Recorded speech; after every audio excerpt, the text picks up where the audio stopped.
All right, and joining the show now is a Miami Hurricanes legend. He's also a South Florida legend down here as well. Former head coach here at Cardinal Newman. Joining the program is Steve Walsh. Coach, how you doing? Doing great. It's been a while. You're up in Minnesota, your hometown again? Yeah. Get spent a little bit of time with my parents and family, and that's been good. Coming off of Easter, so it was a nice weekend. There you go. Do you miss the palm trees a little bit? I try to get down there as much as I can. So had 3 trips so far. So it's been nice. 1 to Tampa, and then 2 to Miami. Just was down for the Canes football reunion a week ago. Oh, nice. How was that? That was great. Great to see old friends. Spent some time with Bernie Kosar and some of my old teammates. And I do emphasize old. Well, the first question I kind of wanted to start off with is taking a step back in time. Obviously, the NFL Draft is coming up. It's changed so much throughout the years. Obviously, you got taken in the supplemental draft, 2nd overall. I'm going to assume people weren't tweeting it out when you got picked by the Cowboys. Yeah, I mean, obviously the digital media is far more advanced and intricate, I guess, with people kind of having their own platforms, i.e. the podcast we're doing. But I think that obviously the draft and the methodology that general managers and owners and coaches take is still relatively the same. You're trying to understand young players and what their personality is, what's their leadership capabilities, and not just their physical abilities, and to see who's going to be the right fit for your team. And that's why some coaches reach on guys and some coaches overestimate whether it's the player's ability or their ability to transform a young player. The big name of the draft, potential number 1, Cam Ward from your obviously alma mater.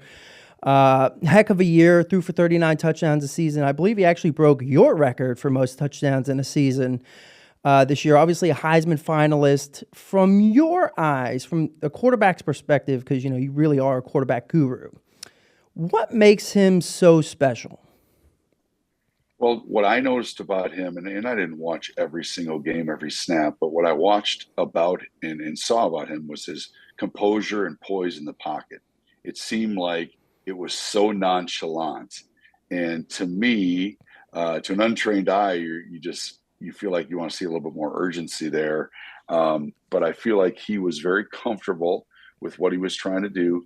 To me, it looked like he had great vision on the defense and knowing where he was going to go with the football, whether it was pre-snap or post-snap. And I just felt like somebody that was really comfortable standing in a pocket and throwing. And when he needed to buy time, he could do that. He had the athletic ability to do that. And I think that's what's really intriguing to NFL scouts is that, he's got the arm strength, he's got accuracy, but he's also got the ability to extend plays while still throwing in the pocket when he needs to.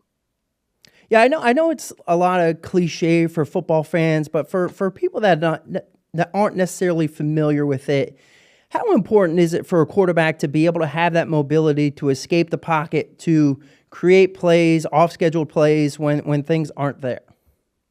Well, as a young player, you're going to be confused. You're going to guess wrong on the defense. Defensive coordinators are purposely going to, yuck up your defensive looks to trick you. And what you have to rely on is your athleticism.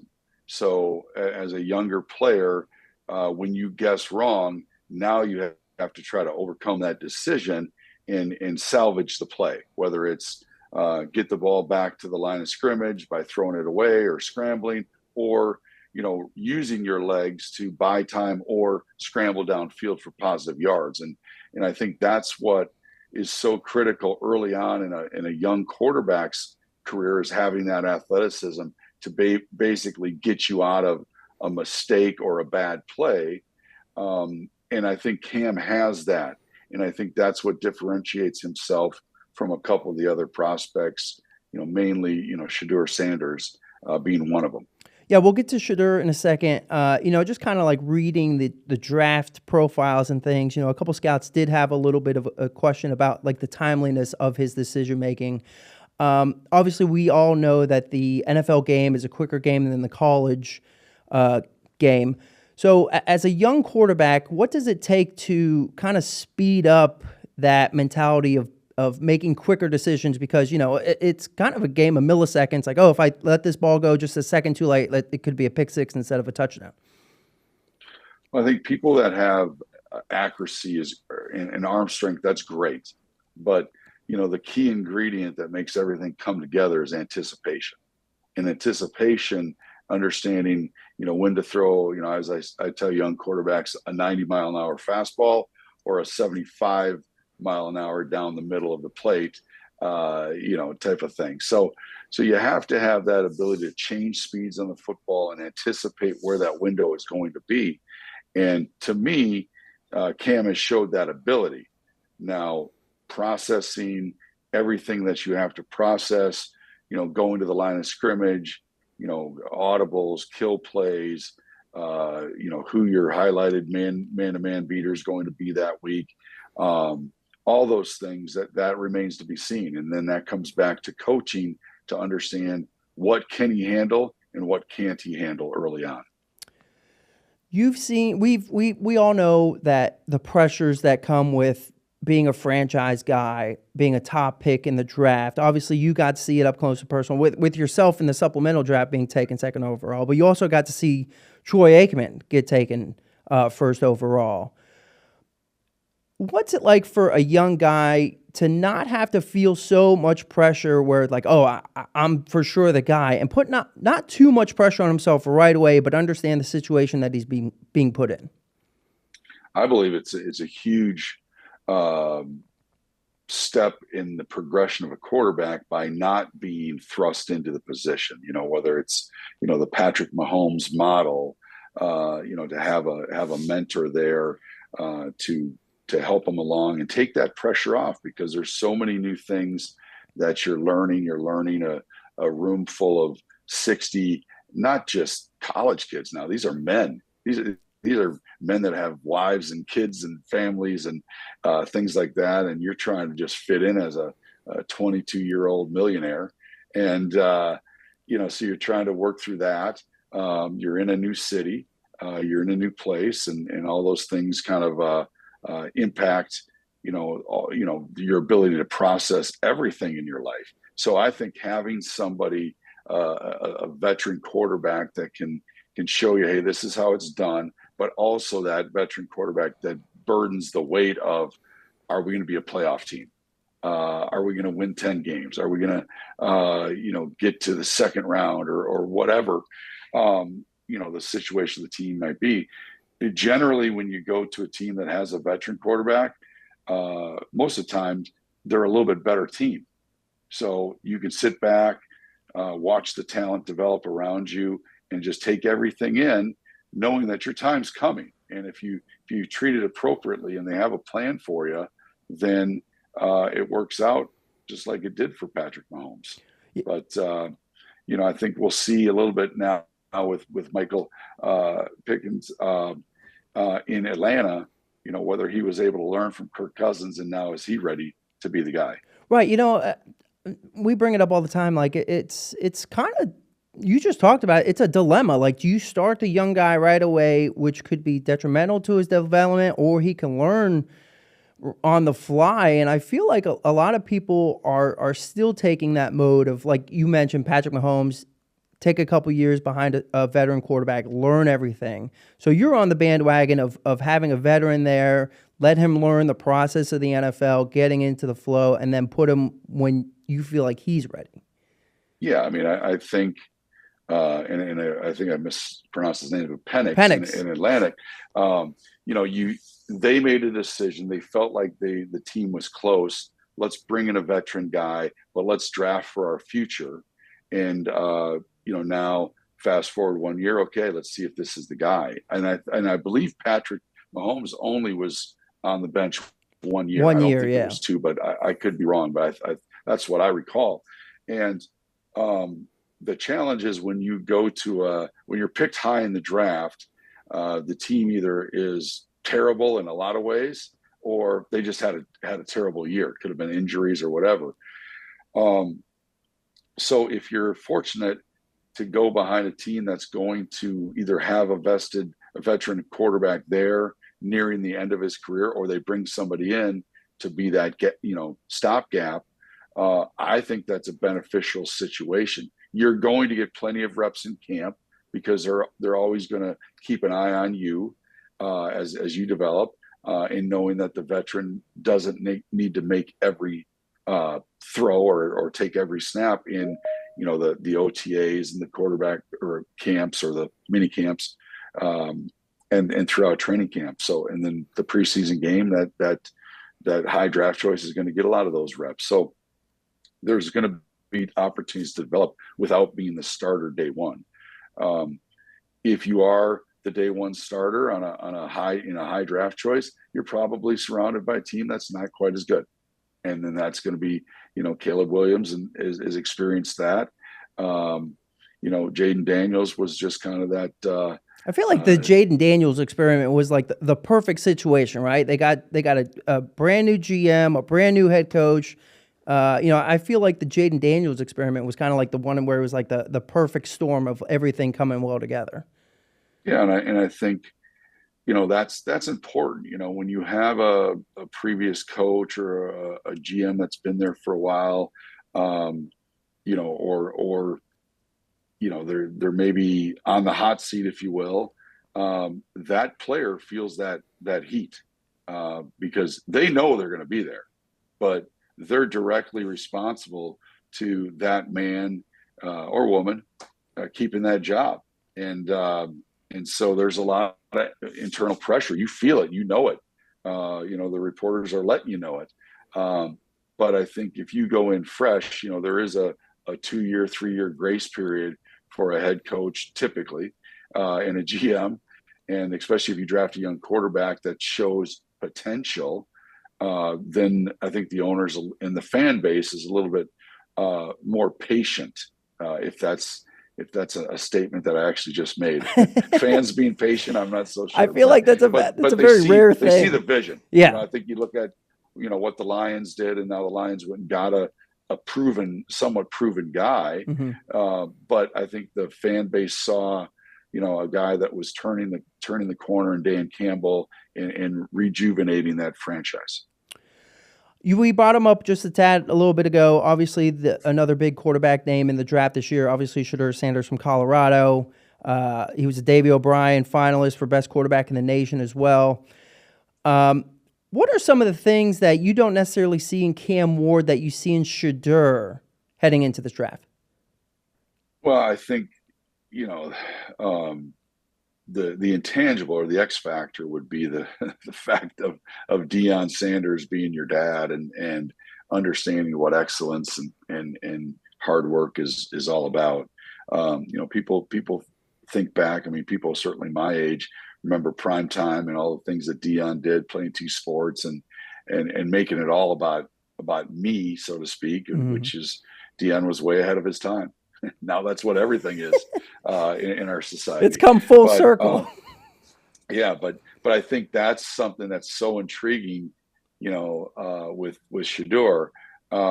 With Shedeur, I see somebody that does take more time to process in the pocket.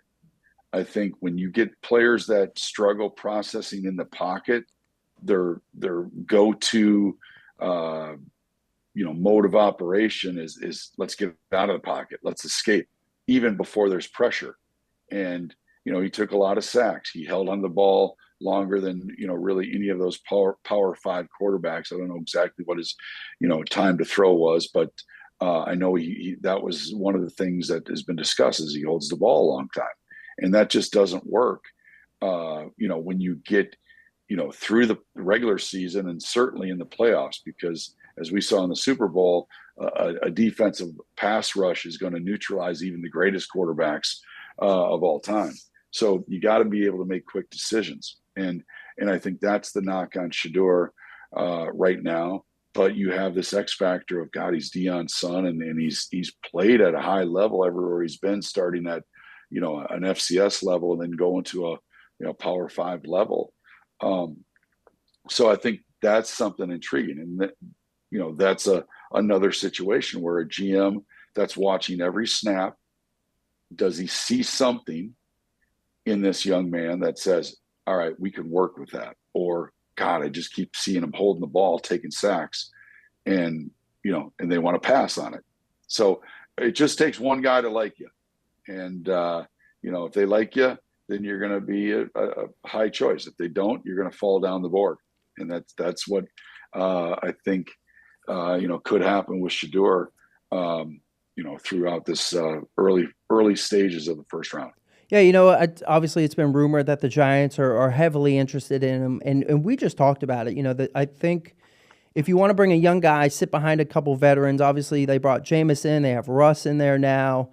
They have Malik Neighbors on the outside, so they have a weapon out there for him. Would the Giants kind of situation almost be like an ideal fit for him, or do you see like a different ideal fit for him somewhere else? I think that can be a challenge. Obviously the media markets is a real deal, and if Russ is not playing well early, then you're going to have, what do they have? 4 newspapers, a lot that are going to be plastered on the head, front page of, all right, it's time for Sanders to step in, and that's a difficult situation. If you go I feel like you do not want to end up like on the back cover, like the New York Times with like one of their creative headlines or whatever it is. Sure. For several different reasons. Right. So I don't know. I don't know if that's a great fit for him.